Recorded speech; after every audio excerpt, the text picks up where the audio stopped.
সপ্তমীর দিন হঠাৎ করে আমাদের প্ল্যান, রাতে আমরা যাব আন্দুলে ঠাকুর দেখতে। সেই বুঝেই আমরা রাতে বেরিয়ে পড়েছিলাম। তখন প্রায় 11টা সাড়ে 11টা বাজে চলে গেছিলাম আন্দুলে ঠাকুর দেখতে। প্রতি বছরের মতন এবারও আন্দুলে অনেক সুন্দর সুন্দর পুজো হয়েছে। তার মধ্যে আন্দুলের এই আমবাগানে পুজোটা আমার সেরা লেগেছে। দেখুন একবার এদের কি সুন্দর অসাধারণ মণ্ডপ সজ্জা, জাস্ট দেখার মতন।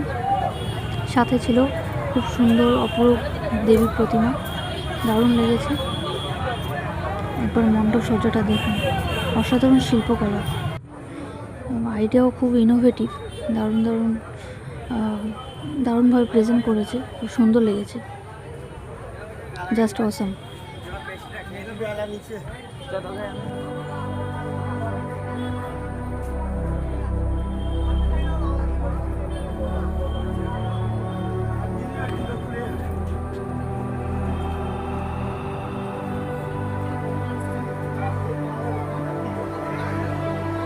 সবাই অবশ্য আসবেন আন্দুলে এই সুন্দর মণ্ডপ দর্শন করতে এবং সাথে এই দেবী প্রতিমার অপরূপ রূপ দেখার জন্য। সকলকে জানাচ্ছি শুভ শারদীয়ার আন্তরিক প্রীতি, শুভেচ্ছা, অভিনন্দন। পুজো সকলের খুব ভালো কাটুক, সুন্দর হোক। সবাইকে নিয়ে, পরিবার পরিজনদের নিয়ে পুজো যেন সকলে আনন্দময় হয়ে উঠুক।